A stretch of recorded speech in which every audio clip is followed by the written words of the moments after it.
नमस्कार, बहुत स्वागत है आपका। मैं हूं आपके साथ सुमित शर्मा। ग्वालियर से बड़ी खबर है, जहां पर दो बाइक की आमने सामने टक्कर हो गई। दो बाइक सवार घायल हुए हैं। बीच सड़क पर दो बाइकों के बीच में टक्कर हुई है जबरदस्त। सीसीटीवी में हादसा कैद हो गया है। घास मंडी की यह पूरी घटना।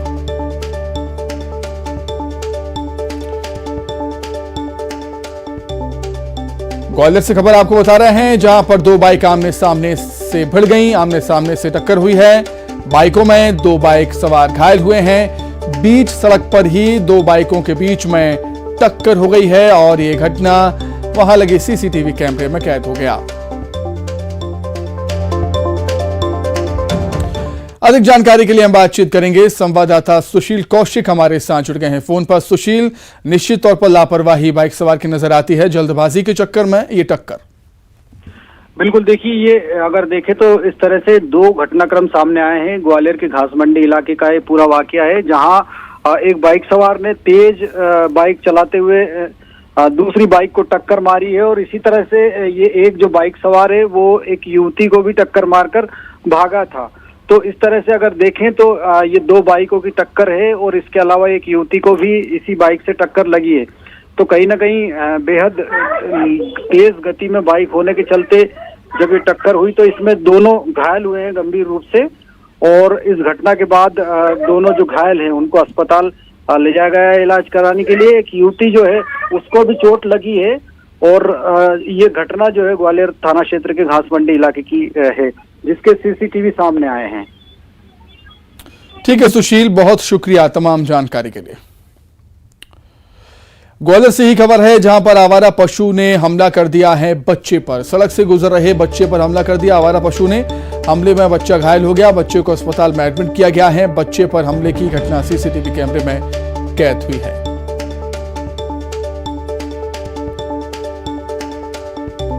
राम मंदिर चौराहे की घटना यह बताई जा रही है। तस्वीरों में आप देख सकते हैं किस तरीके से इस बच्चे पर आवारा मवेशी ने, आवारा पशु ने हमला किया। बच्चा गंभीर रूप से घायल हो गया है। मवेशी के हमले से उसे अस्पताल में एडमिट किया गया है, जहां पर उसका इलाज चल रहा है और यह घटना वहां लगे सीसीटीवी कैमरे में कैद हुई। सुशील हमारे साथ जुड़े हुए हैं फोन लाइन पर। सुशील, निश्चित तौर पर आवारा पशु हैं जो कि आए दिन मुसीबत बनकर खड़े हो जाते हैं। जिस तरीके से यह घटना सामने आई है, एक बच्चा शिकार हुआ।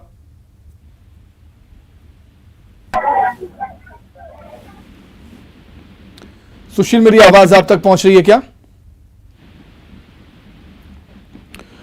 हम फिर से कोशिश करेंगे सुशील से संपर्क करने की लिए, लेकिन ये कोई पहली बार नहीं है। ऐसे कई मामले सामने आ चुके हैं जब जो आवारा पशु होते हैं, मवेशी होते हैं, वो हमला कर देते हैं। और आज एक बच्चे पर हमला किया है मवेशी ने। ग्वालियर से खबर, राम मंदिर चौराहे की घटना सीसीटीवी कैमरे में कैद हुई है। बच्चे को चोटें आई हैं, उसे अस्पताल में एडमिट किया गया। और कभी कभी ऐसे जो आवारा पशु होते हैं वो खतरनाक साबित होते हैं। हमने कई बार देखा है आवारा पशुओं के हमले से कई लोगों को घायल होते हुए।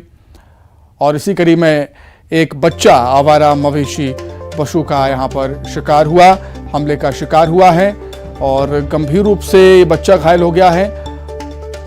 सड़क से गुजर रहे बच्चे पर मवेशी ने, पशु ने हमला कर दिया और जबरदस्त ये हमला था और गंभीर चोटें बच्चे को आई। सुशील हमारे साथ जुड़ गए हैं फोन लाइन पर। सुशील, क्या कुछ और जानकारी आपके पास? देखिए, ग्वालियर का ये घटनाक्रम है। यहाँ अगर देखें तो जो सड़कों पर आवारा जानवर घूमते हैं उनका शिकार एक छात्र हुआ है। रात कल 9:30 बजे के आसपास का पूरा घटनाक्रम है। ग्वालियर के राम मंदिर इलाके की ये पूरी घटना है। यहाँ पर एक जो बच्चा है वो जा रहा था, उसी दौरान सामने से एक आवारा जानवर आया, उसने उस पर हमला किया। बच्चे ने बचने का प्रयास किया, भागा भी सही वो, लेकिन इस आवारा जानवर ने उसे अपनी चपेट में ले लिया था और उसके बाद उसे गंभीर रूप से घायल कर दिया। आसपास के लोगों ने बच्चे को उठाया, उसके बाद उसके इलाज के लिए अस्पताल ले जाया गया। और जैसे ही इसकी सूचना आसपास के लोगों ने नगर निगम को दी तो नगर निगम ने देर रात यहाँ आवारा जानवर पकड़ने के लिए अपनी टीम भेजी। लेकिन ये बात भी है कि ग्वालियर शहर के अधिकांश चौराहों पर अक्सर जानवरों का इस तरह का जमावड़ा लगा रहता है और आवारा जानवरों के चलते कई घटनाएं भी होती है। तो ये पूरी घटना जो कल रात की है वो सीसीटीवी में कैद हुई है। अब जो है नगर निगम प्रशासन आवारा जानवरों को शहर से हटाने की बात कह रहा है। हालांकि इस तरह की घटनाएं पहले भी सामने आई और औपचारिकताएं होती रहती है और इस तरह से आवारा जानवरों का डेरा जो है शहर के अलग अलग इलाकों में और चौक चौराहे पर नजर आता रहता है। तो एक ठोस कार्रवाई की जरूरत है ऐसी घटनाओं पर लगाम लगाने के लिए। निश्चित तौर पर सुशील और ठोस कार्रवाई की जरूरत है। बहुत शुक्रिया आपका।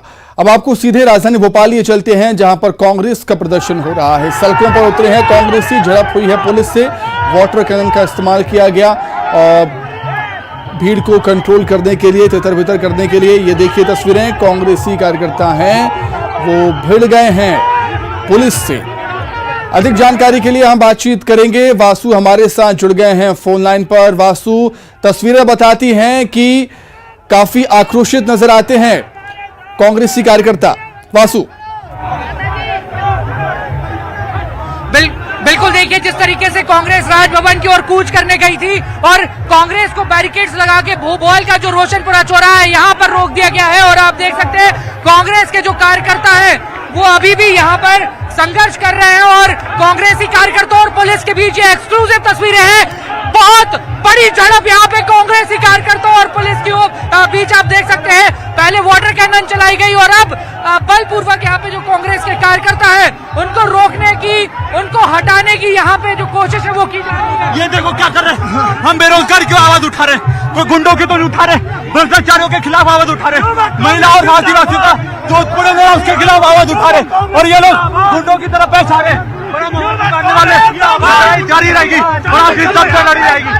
देख सकते हैं आप कांग्रेस के जो कार्यकर्ता है वो लगातार यहाँ पर प्रोटेस्ट करते हुए और ये झड़प जो है वो थमने का नाम नहीं ले रही है। आप देख सकते हैं किस तरीके से जो पुलिसकर्मी है वो यहाँ पर कांग्रेस के कार्यकर्ताओं को खदेड़ रहे हैं। कई राउंड पहले वाटर कैनन चलाई गई और उसके बाद भी जब कांग्रेस के जो कार्यकर्ता है वो नहीं मान रहे हैं तो उन्हें अब बलपूर्वक वहां से जो हटाने की कोशिश है वो यहाँ पे की जा रही है। और कांग्रेस के कार्यकर्ताओं का, नेताओं का ये कहना है कि हम घेराव करके ही मानेंगे, घेराव करे बिना कांग्रेस के जो कार्यकर्ता है वो वापस जाने के लिए फिलहाल। बहुत शुक्रिया आपका वासु, जुड़ने के लिए। आगे बढ़ते हैं। उज्जैन में जीपीएफ घोटाले का बड़ा मामला सामने आया है। यहां केंद्रीय जेल में कर्मचारियों की 12 करोड़ रुपए की जीपीएफ राशि का गबन कर दिया गया। इस घोटाले में बड़े अधिकारी शामिल हो सकते हैं। देखिए रिपोर्ट।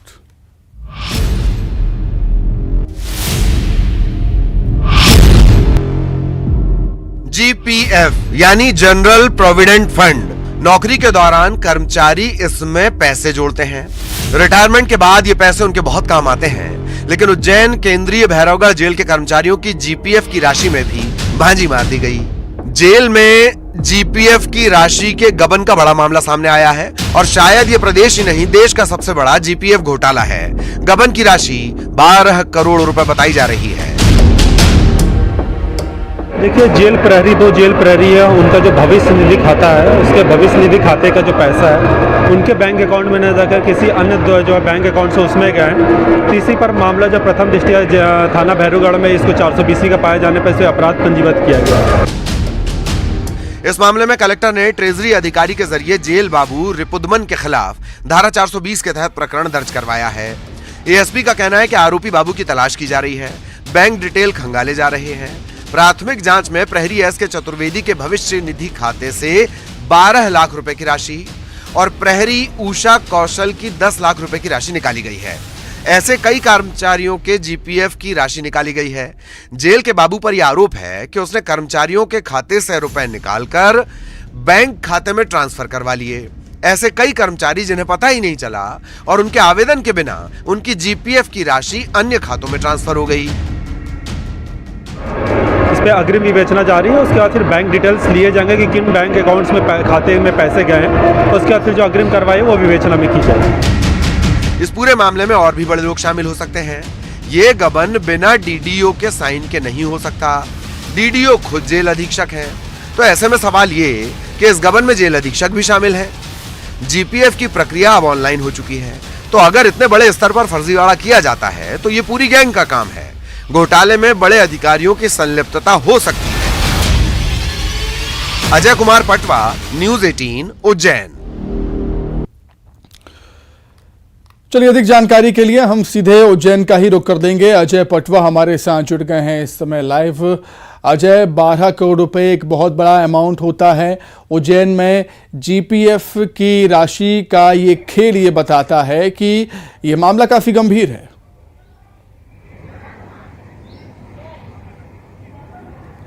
जी देखिए, जो जेल में जो कर्मचारी हैं और जो कई सालों से अपनी मेहनत का पैसा जीपीएफ जो इकट्ठा कर रहे थे, अब उनको जैसे ही पता चला कि उनके जो खाते जो पैसा इकट्ठा हो रहा था वो माइनस में चला गया है। जब कई जो कर्मचारियों ने शिकायत की तो इसकी जब जांच हुई, कलेक्टर ने जब देखा कि इसमें वाकई में जो घोटाला हुआ है, तो कलेक्टर ने जो जेल का जो बाबू था उसके खिलाफ एफआईआर दर्ज कराई है। साथ ही जो है हमने जब जेल अधीक्षक का जो उषा राजे है उनसे पूछा कि ये खाता जो है जो पैसे निकले हैं ये आपके ही जो है अकाउंट के जरिए निकले होंगे, क्योंकि आप तक आपका जो वेबसाइट है उस वेबसाइट के माध्यम से ही जो है ओटीपी और उसके जब बिना जो आगे नहीं बढ़ सकता है।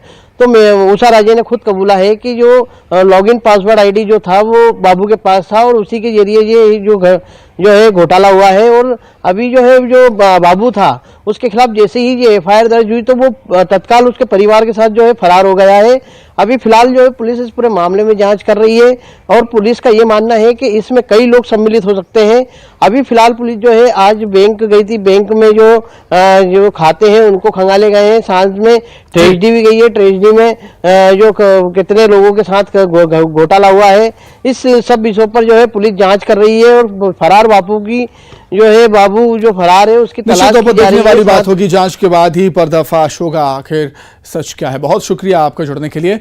आगे बढ़ते हैं, बात पाकिस्तान की। बदहाल पाकिस्तान को यहाँ के हुक्मरान कंगाल बनाने में जुटे हुए हैं। देश रोटी के लिए तरस रहा है, लेकिन यहाँ के नेता देश को लूटने में लगे हैं। यहाँ के नेताओं ने तोशा खाने तक को नहीं छोड़ा और विदेशों से मिले उपहार तक अपने घर ले गए।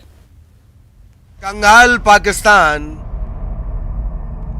जरदारी नवाज इमरान, आका भूल गए ईमान, सबने मुल्क को लूटा, तोशा खाना भी न छूटा, खुला सबका चिट्ठा काला, गिफ्ट भी हजम कर गए वजीर आला।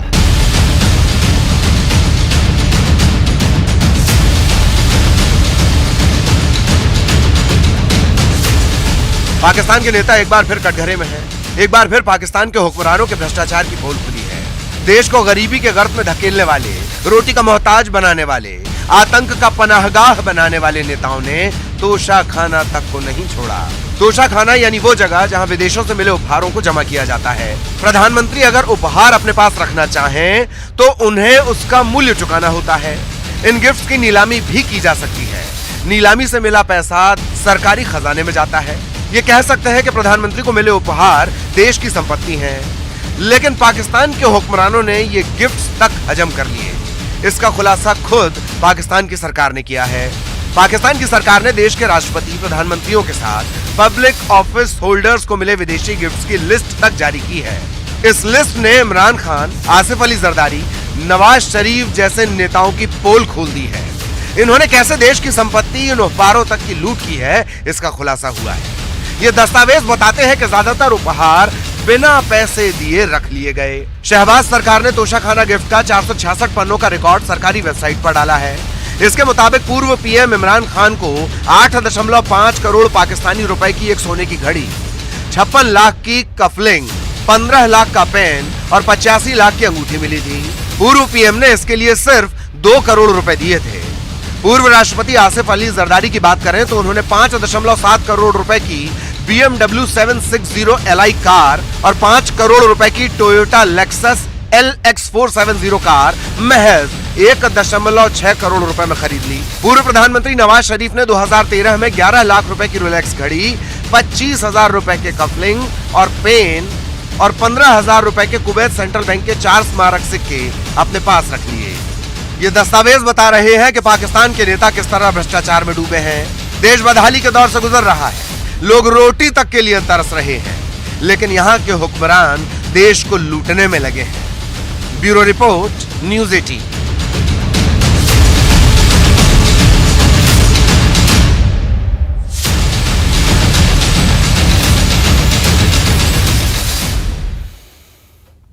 वहीं WTC के फाइनल में भारत ने जगह बना ली है। जी हां, श्रीलंका की हार के बाद भारत WTC यानी वर्ल्ड टेस्ट चैंपियनशिप के फाइनल में पहुंच गया है। रोमांचक मुकाबले में न्यूजीलैंड ने श्रीलंका को हरा दिया और भारत का WTC का फाइनल का टिकट पक्का हो गया।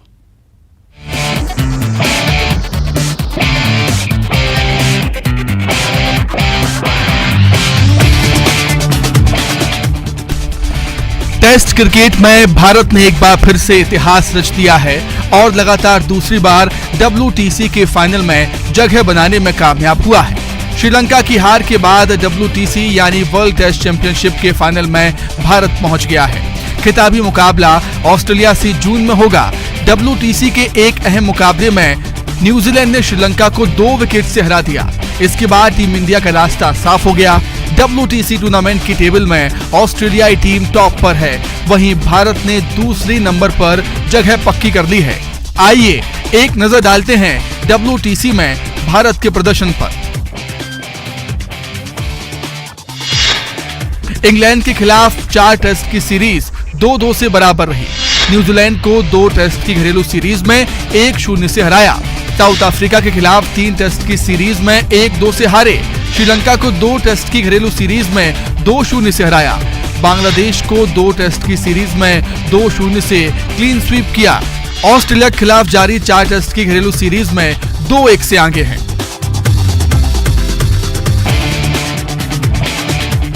WTC का फाइनल मुकाबला 7 से 11 जून तक लंदन में स्थित ओवल क्रिकेट ग्राउंड पर होगा। ICC ने मैच के लिए एक दिन रिजर्व भी रखा है। ये WTC का दूसरा सीजन है। भारत ने इससे पहले 2021 में न्यूजीलैंड के खिलाफ फाइनल खेला था। तब कीवी टीम ने साउथहैम्पटन में भारत को 8 विकेट से हरा दिया था।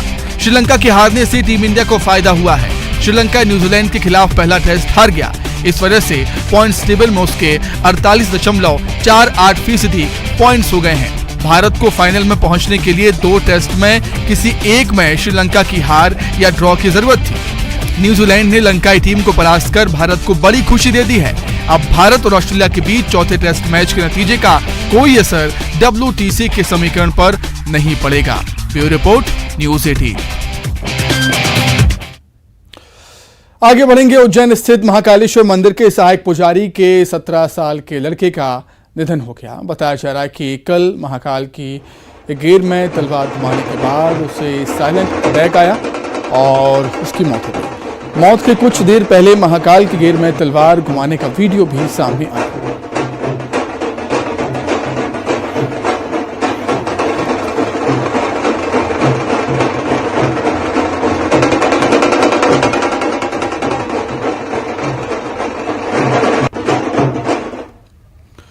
जगदलपुर से बड़ी खबर, जहां विजयवाड़ा में बंधक बने हैं 10 आदिवासी मजदूर। बस्तर के 5 हैं, बीजापुर के 5 आदिवासी मजदूर बंधक बने हैं। ठेकेदार के चंगुल से भागकर एक मजदूर गांव आ गया। मजदूर ने बस्तर कलेक्टर को पूरी घटना की जानकारी दी है। घटना के बारे में बताया है। कलेक्टर ने मजदूरों को वापस लाने के निर्देश दिए।